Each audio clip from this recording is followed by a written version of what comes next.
L-ewwel qari. Bidu tal-ktieb tal-Atti tal-Apostli.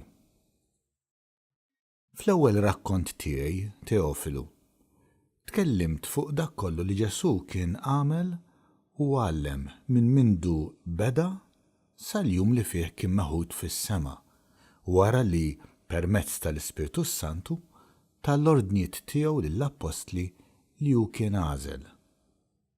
Wara l-passjoni tiegħu derilhom u tom ħafna provi li hu ħaj. F'40 jum rawh kemm il-darba u kellimhom fuq il-ħwejjeġ tas-saltna ta' Alla. Meta kien għadu magħhom, ordnalhom biex ma jitilqux minn Ġerusalemm, imma joqogħdu jistennew sa ma sseħħ il-wegħda tal-Missier li fuqha għalilhom smajtu x'kont qedtilkom. Ġwanni għammed bl-ilma, immintom fi ftit jiem oħra titgħamdu bl-Ispiritu Santu. Kif kienu flimkien, staqsewh mulej, u dan iż-żmien li fih inseteġġa twaqqaf is-saltna ta' Iżrael. U weġibhom, mhix biċċa tagħkom li tkunu tafu l-waqt u ż-żmien li l-Missier għażel bis-seta tiegħu, imma meta jiġi fuqkom l-Ispiritu Santu, intom tirċievu l-qawwa u tkunu xhieda tiegħi f'Ġerusalemm, fil-Lodija kollha u s-Sammarija u satru fl-art. Wara li qal dan, huma jħarsu lejh kien meħud il-fuq u sħaba ħadtulhom minn quddiem għajnejhom. Waqt li kienu bajnejhom fis-sema iħarsu lejh sejjer, f'daqqa waħda deru ħdejhom żewġ irġiel libsin l-abjad u qalulhom: Irġiel ta' Galilija, x'intom tħarsu lejn is-sema? Dan Ġesu li kien meħud minn magħkom lejn is-sema qatt jerġa' jiġi kif rajtuh sejjer. Il-kelma tal-mulej.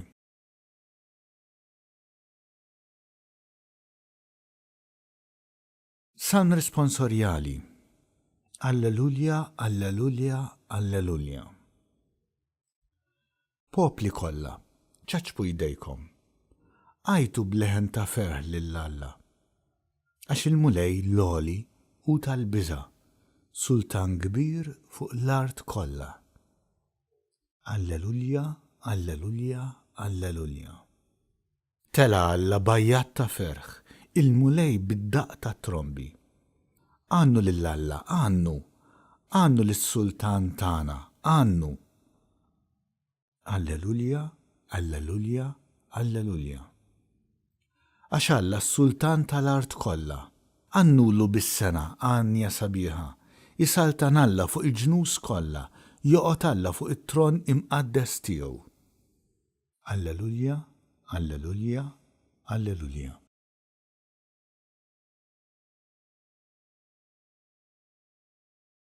It-tieni qari. Qari mill-Ittra lil-Lut. Kristu ma daħalx f'santwarju magħmul bidejn il-bnedmin li hu biss ġbija tas-santwarju veru, imma daħal fis-sema stess biex issa jidher għalina quddiem Alla.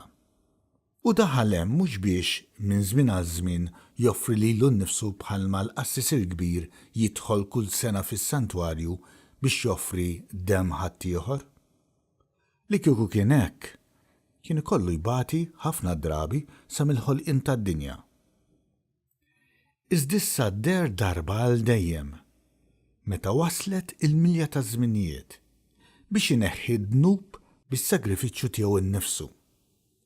U kif hu miktub għal bnedmin li għandhom imutu darba biss, u wara dan isir il-ġudizzju. Hekk ukoll Kristu wara li joffra lilu nnifsu darba biss biex jitabba bid-dnubiet tal-kotra, qatt jerġa' jidher darb'oħra mhux biex ineħħi d-dnubiet, imma biex isalva l dawk li qegħdin jistennew bil-ħerqa.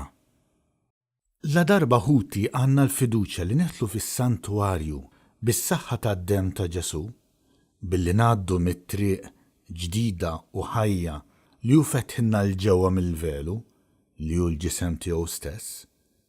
U la darba għandna dan il-qassis il-kbir imqiegħed fuq il-familja ta' Alla, ejjew nersu b'qalb sinċira u b'fidi sħiħa, biqlubna imnatfin minn kuxjenza ħażina u l-ġisem tagħna maħsul bil-masafi. Inżommu sħiħ fl-istqarrija qawwija tat-tama tagħna għax ta' kemtu huwa dak li għamlinna l-weda. Il-kelma tal-Mulej.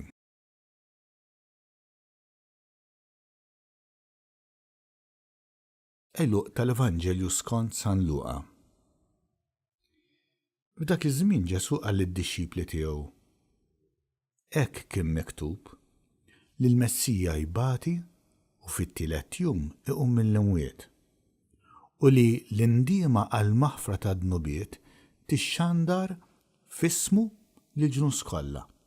Ibda minn Ġerusalemm. Intom xhud ta' dan u jiena araw nibgħat fuqkom lil dak li wiegħed missieri.